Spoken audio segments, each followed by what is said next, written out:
আমাদের এই শিক্ষার কারিকুলামের আমূল পরিবর্তন ঘটুক। বিষয়টি হলো যে বর্তমানে যেই সাধারণ ছাত্রছাত্রীদের যে আন্দোলন চলছে, আন্দোলনটি যারা উচ্চ মাধ্যমিক পরীক্ষায় অংশগ্রহণকারী বাচ্চারা যারা এই ঝড় বৃষ্টির মধ্যে তাদের যেই পরীক্ষাটা নেওয়া হয়েছিল, বিশেষ করে চট্টগ্রামে সহ বাংলাদেশের বিভিন্ন শহর অঞ্চলগুলোতে আমরা যা দেখতে পেলাম যে বৈরী আবহাওয়ার মধ্যেই যেই পরীক্ষাটা নেওয়া হলো, সেই জায়গাটাতে আমার মনে করি যে বাংলাদেশের প্রেক্ষাপটে এই পরীক্ষাটা আমাদের যেই শিক্ষামন্ত্রী সাহেব রয়েছেন তিনি পরীক্ষাটা স্থগিত করলেও পারতেন। কেননা এই বৈরী আবহাওয়ার মধ্যে বাচ্চারা তারা হলে গিয়েছে এবং সেখানে বাচ্চাদের কাছ থেকে যেই বিরূপ প্রতিক্রিয়া আমরা দেখতে পেলাম, এটা আসলেই দুঃখজনক ব্যাপার। আর সবচেয়ে বেশি দুঃখজনক ঘটনা হলো এই যে সাধারণ ছাত্রছাত্রীদের যে দাবিটা ছিল একটি ছোট্ট দাবি, সেই দাবিটির বিপরীতে যেই বিপরীতমুখী অবস্থান, যেখানে বাচ্চাদেরকে একের পর এক লাঠিপেটা তাদেরকে আহত হতে দেখলাম। যেই বাচ্চারা এই সময় বাচ্চারা থাকবে পড়ার টেবিলে, ক্লাসরুমে অথবা পরীক্ষার হলে, সেই বাচ্চাদেরকে আজকে রাস্তায় নামতে হলো কেন, সেটাও আমাদের ভাবতে হবে। কেননা আমরা যদি কোনো একটা বিষয় থেকে আমরা শিক্ষা না নিই তাহলে আমাদের কোনো পরিবর্তন আসবে না।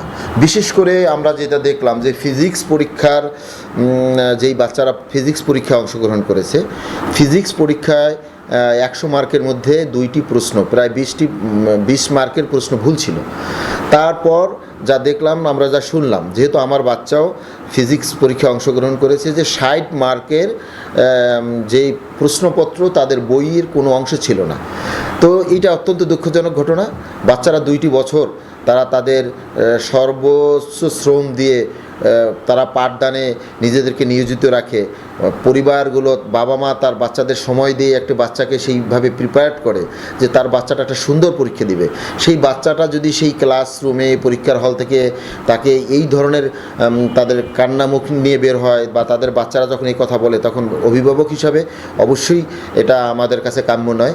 আর বিশেষ করে যে এই ধরনের প্রশ্ন নিয়ে আমরা একটা অবান্তর উত্তর দেখেছি যে শিক্ষামন্ত্রী তিনি বলেছেন যে এই প্রশ্নটি তারা করেননি, এই প্রশ্নটি তার আগের সরকার করে গেছেন। তাহলে এটা একটা দুঃখজনক ঘটনা। কেননা প্রশ্নপত্র আগের সরকার করে গেছেন, এই কথা যদি আজকে বলেন তাহলে 2024-এর 5ই আগস্ট বঙ্গবন্ধু কন্যা যে সরকার, তিনি 2024-এর 5ই আগস্ট বঙ্গবন্ধু কন্যা তিনি আওয়ামী লীগ সরকারের সেদিন অবসান ঘটল। তারপরে ইউনূসের 18টি মার্চ ছিল। তিনি তো একজন শিক্ষাবিদ ছিলেন, বাংলাদেশের অনেক বড় তিনি একজন শিক্ষাবিদ, তিনি একজন ডক্টরেটধারী লোক, তার নোবেলজয়ী। তার আমলে তো এই প্রশ্নপত্রটা দেখা উচিত ছিল যে প্রশ্নপত্রে ভুল, বইয়ের বাইরে থেকে 40 মার্ক আসবে, তাহলে এই বাচ্চাগুলোর ভবিষ্যৎ কী? তাহলে এই বাচ্চাগুলো কোথায় দাঁড়াবে?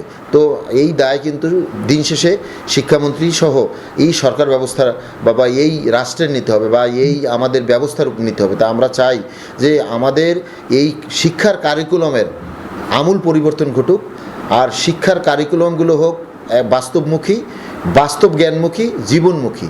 যে একটি বাচ্চা যেন এই তার শিক্ষা গ্রহণ শেষে তার জীবনটা যেন তার সুন্দরভাবে গোছাতে পারে, যেই জীবনটা তিনি গড়বেন তার নিজের উন্নতি, তার পরিবারের উন্নতি, সমাজের উন্নতি, রাষ্ট্রের উন্নতি ঘটে, সেভাবেই একটা বাস্তবমুখী শিক্ষা আমাদের দেশে হওয়া দরকার। এটা আমাদের জন্য সময়ের দাবি। আর বিশেষ করে এই বাচ্চাদের যে যৌক্তিক দাবিগুলোকে যদি সরকার মেনে নিতেন তাহলে আমার মনে হয় ভালো হতো। এখনও সময় আছে, তাদের শুভ বুদ্ধির উদয় হোক। সকলকে ধন্যবাদ। দেশে দেশে সবার সাথে দ্য নিউজ।